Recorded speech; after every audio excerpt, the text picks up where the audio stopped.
Good morning, people. It's Gino here from realeverydayenglish.com. Today I'm going to be discussing how you can improve your comprehension of Northern British English. I'm also going to explain why I'm talking about this topic today. So without any further ado, let's do this.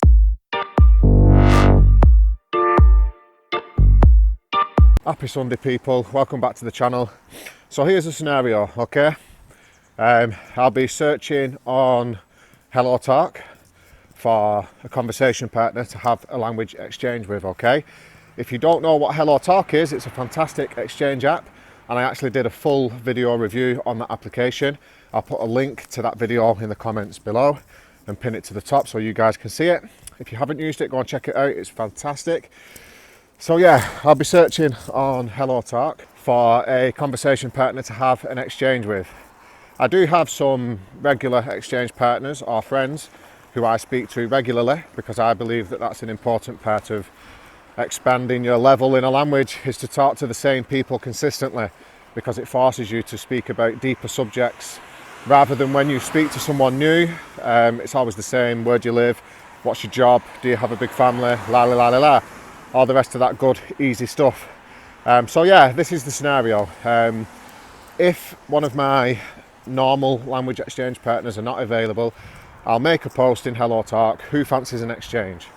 And I always get a response, usually. And I kind of contradicted myself there. I always get a response. I'll leave it at that.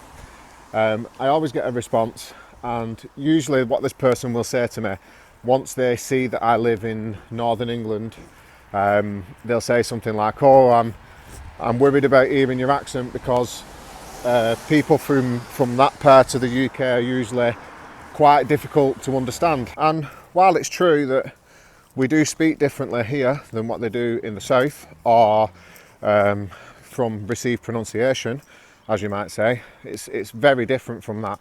But I don't necessarily think it's any harder to understand. What I think is that I think that people are a lot less used to the way we speak because they get a lot less exposure to people from Northern England.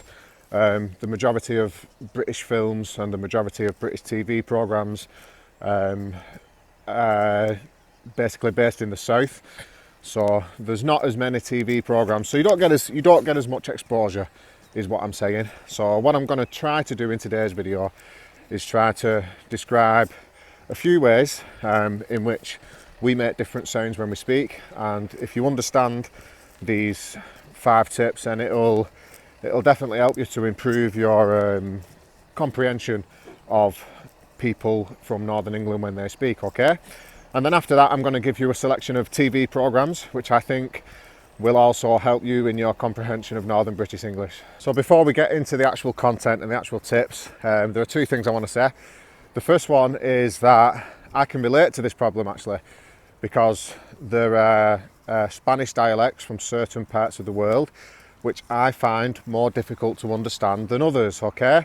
So sometimes I'll be in the scenario I just explained will be in the reverse order. So I'll be thinking to myself, oh no, you know, this person's from this area. I know that these people speak with a difficult dialect to understand, and it can be quite, not nerve-wracking, but it can be quite intimidating at times. But often it's just that you've not been exposed to that particular dialect as much as others. And the other one is, the other point I want to make before I go into the actual tips, is that here in the UK we have so many different accents, okay? So let's take, for example, where I live, right? I live in Greater Manchester, and there are 2 areas. So you've got Manchester as the central zone, and then you've got Greater Manchester. And within these 2 zones, there are so many different accents. I mean, don't get me wrong, it's very, very similar, but there are some differences between the way we speak, okay? I'll give you an example. For example, here in Wigan, in Greater Manchester, we will say something like, let's take the word car, okay? So I say car, but in central Manchester, they'll say car, car, car. It's different, but it's similar, all right? But sometimes I find myself speaking like that. Sometimes it just comes out my mouth because I'm surrounded by people who speak like that. So it's very it's very common for people to have quite mixed up accents, myself included. I have a mixed accent. Some of the words I say are like really Wigan dialect, and then some of them will be Bolton, and then some of them will be Manchester dialect. It's all just a mixed mash. But yeah, we have so many different dialects here and so many different accents. So not all of the tips that I'm going to say, or all of the sounds that I'm going to say, apply to all the different areas, but this is just an overall view of some sounds that people make that are different from received pronunciation or the accent in the south. Let's do this. Okay, so now we've got all that spiel out the way, all that verbiage, as you might say. The first one is dropping the T sound, okay? Now, we do this on both the double T and the single T sounds. So here are some words to consider. I'm going to say them how you would say them in received pronunciation, if I can even do that, because received pronunciation is so alien to me. I find it really hard to do it. And then I'm going to say them without the T, with dropping the T sound, okay? So the words I've got for you are metal, letter, settings, cat, okay? That's the received pronunciation version. Or my received pronunciation version. I can't do it, it's just so alien to me. It's just, yeah, I can't do it. Anyway, let's take the same words but say them by dropping the T sound, okay? So the first one would be metal. So it goes from metal to metal. The second one would be letter, letter. Settings. Change the settings on your phone, mate. You need to change your settings. You can see I completely dropped the T. And the last one is the word cat, which is cat, obviously, but we drop the cat. Can you see that cat over there? We don't drop the cat, we drop the T. You see that cat over there, mate? Cat. We don't pronounce the T. We don't push the tongue into the back of the teeth. Cat. We completely miss it out. The floor here is so slippy.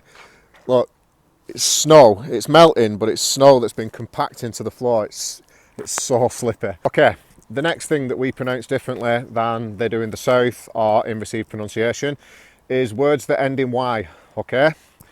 Now, when a word ends in Y, normally in received pronunciation or with southern, I think with southern pronunciation as well, you pronounce the Y as E. So let's consider the following words. I've got hungry, hungry, I'm hungry, angry, and rowdy, okay? Now, let's pronounce them as I would say them, okay? Angry. So you can see that the E, the Y, I pronounce it as not E, okay? So angry, hungry, rowdy. And you can see on hungry as well, I actually drop the H. So I don't say hungry, I say hungry. I drop the H as well. But that's the idea, is that the Y sound is an not a E. So it's hungry, angry, rowdy, what's another one? Sleepy. You get the general idea, okay? Now, here's where something comes into play. There are many words where the two examples I've just given you, the first two tips, are actually combined, okay? So we both drop the T and pronounce the Y as rather than E. So some of the words we do that on are, I'm going to pronounce them like received pronunciation first, and then I'll pronounce them how I pronounce them after, okay? So we've got pretty, city, pity. Oh, I feel so weird doing that. And this is how I would pronounce them. So you've got pretty, city, pity, okay? Okay, moving on is the A sound, okay? Now, I could start going into the phonetic symbols for all these different sounds, but I'm just going to call it the A sound, all right? So to give you an example of some words in which you'll hear this sound. So I'm going to say them in received pronunciation first or whatever. So you've got bake, day, and make, okay? And we don't pronounce the A sound as A, we pronounce it as A. A. You can hear the difference. So I'm going to say them how we pronounce them here in Wigan. We'd say them bake, day, and make. And there are many areas in Northern England that will pronounce these words like that, okay? So keep this in mind when you're listening to people. Next one. The next one is the O sound, okay? So let's look at the following words to give you an example of some words that use this sound. So we've got the words, remember, I'm going to say it in received pronunciation first, yeah? So we've got the word slow, no, toe. But this is how I'd say it in my daily life, right? So instead of saying oh, I say oh. And many people in Northern English say this as well. Northern British English will say this as well, okay? So I would say these words as follows. Slow, no, toe, yeah? The next one, the O sound, as I would call it.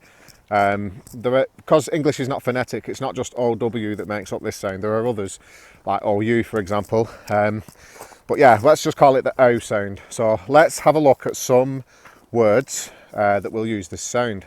And remember, first I'm going to say them in received pronunciation. I'll try to. I'm sure you'll all be sat there laughing at me trying to speak in received pronunciation. I can't do it. I'm not a posh person. Okay, so we've got town, down, bound, sound, right? But in Planet Reality, this is how you will hear people speaking in Northern British English in the street, right? Tone, down, bound, sound, okay? And there are many people here in Northern England who will speak like that with these words. This is another difference where central Manchester, for example, is different from how I speak. Because I'll say town, but in central Manchester they'll say town. I'm going town. It's different, but it's similar, all right? Okay, so now we've got them 5 different sounds out of the way, and I think they will help you in your comprehension of British English, particularly Northern British English is what we're focusing on today. Here are some TV programs or series that you can watch that will help you, that you'll hear these pronunciations in, okay? So the first one is a TV series called Shameless, all right?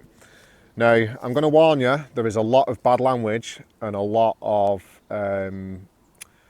there's a lot of bad language and a lot of crazy storylines in this particular TV program. So if you're easily offended, maybe not, but if you can handle bad language, then definitely watch it.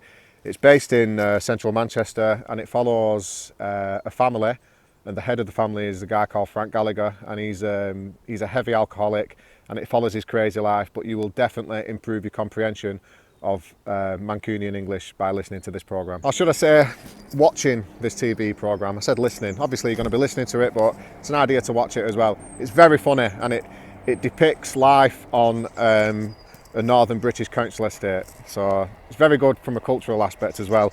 The first few series were incredibly good, incredibly realistic, and then as you progress into the later series, I think the producers started to run out of ideas, so the storylines got increasingly unbelievable, let's say, but it's very good to improve your comprehension of Northern British English. Oh, I forgot to mention as well, make sure that if you do watch this series, you get Shameless UK, okay, the UK version, because basically what happened, I think, is that the UK had a version of this called Shameless, and then it was a massive success, and there is now an American version. So make sure you get the UK version, not the American. You'll be able to tell, obviously, straight away. The next, it's not necessarily a series, it's more of a person. He's a stand-up comic, and his name is Peter Kay, okay?